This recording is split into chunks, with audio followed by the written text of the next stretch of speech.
What if you could actually stop working in just 10 years? Seriously, not because you won the lottery, but because you built a system that makes your money work way harder than you do. Okay, let's get into the roadmap that could make it happen. I know, it sounds pretty out there, right? A single decade to achieve what most people spend 40, 50 years chasing? But the answer is, yeah, it's absolutely possible. It just all comes down to breaking through one single major hurdle. And here's the thing, this barrier, it's not what you think. It's got nothing to do with picking the right stock or timing the market. It's psychological. It's about surviving one specific phase of the journey where, honestly, almost everyone quits. We call this the invisible grind. You know the feeling.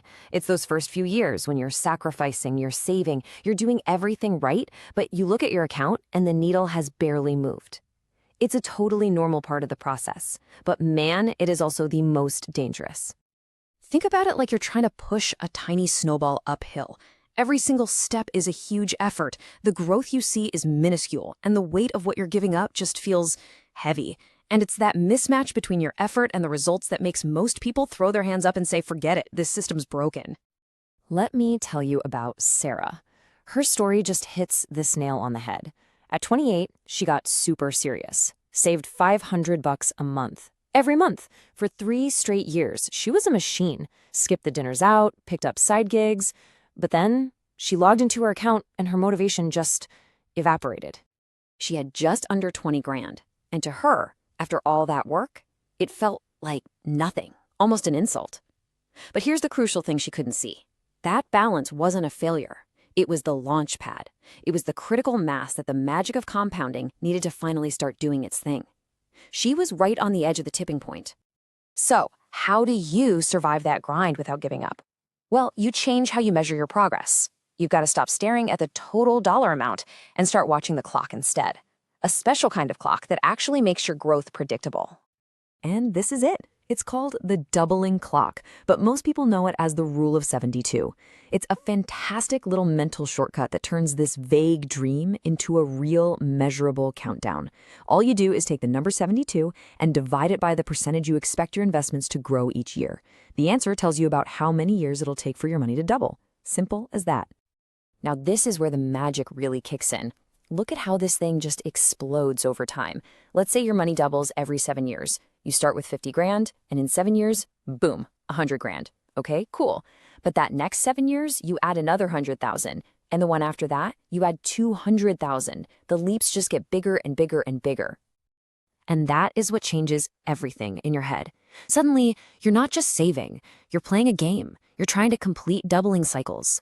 One investor, Michael, said it all clicked for him the day he realized his investments were making more money than he was actually putting in.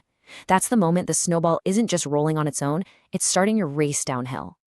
Okay, so having the clock is huge, but it's not enough on its own. If you want to make those doubling cycles happen fast enough to hit that 10-year target, you have to pour some serious fuel on the fire. And that takes a very deliberate 2-part strategy. Think of it like a championship sports team. You need a killer offense, and you need a rock-solid defense. Your offense is all about growing your income. We're talking promotions, new skills, a side business, anything that brings more money in the door. Your defense, which is just as important, is all about holding your lifestyle in check. When you get a raise, your spending stays the same. You want to make that gap between what you earn and what you spend as massive as possible, because that gap, that's your investment fuel. And just look at how powerful these two are when they work together. This chart says it all. This first bar, that's someone just playing defense, saving a bit. They end up with 77 grand in 10 years. Not bad. But this second bar, whoa. This is what happens when you play offense and defense. When you jack up your income but keep your expenses low, the result isn't just a little better, it absolutely blows the other one out of the water. It's a total game changer. All right, you're pouring all this fuel into the engine. Now we got to make sure that engine is actually built to last. Your money needs a home, a structure. You need to build a money machine that's designed to run smoothly no matter what the economy is doing, especially long after you've stopped working on it. And this machine is actually pretty simple. It's got 3 key layers. First, you've got growth. This is the main engine. Think broad market index funds, things like that. Second, you have the income layer. This is like the fuel system. These are things like dividend stocks that actually pay you cash just for owning them. And third, every good machine needs brakes. That's your stability layer. Things like bonds that protect your portfolio when the market gets a little crazy. And there's one last golden rule to make sure this machine runs forever. You have to reinvest a small piece of the income it generates for you. Just putting 10 or 20% of those dividends right back into the system ensures the whole thing keeps growing and outrunning inflation, even when you're not adding any new money yourself. It becomes self-sustaining. So, this brings us to the most important part of all. What do you do now? We've talked about the psychology, the clock, the strategy, and the machine. So let's boil it all down into your immediate action plan. It's just 3 steps, that's it. Step 1, start now, like today.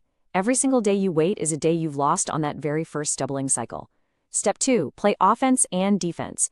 Make it your mission to grow your income while keeping your lifestyle exactly where it is. And step 3, build the machine. Put together that 3-layer portfolio so your money has a smart, balanced place to work for you. So if there's one big idea to take away from all this, let it be this. Every single dollar you invest today is like hiring a tiny, silent employee. An employee that works 24/7, never calls in sick, never asks for a raise, and whose only job is to build a future where you don't have to work. Your job is just to build as big of an army of these dollar employees as you possibly can.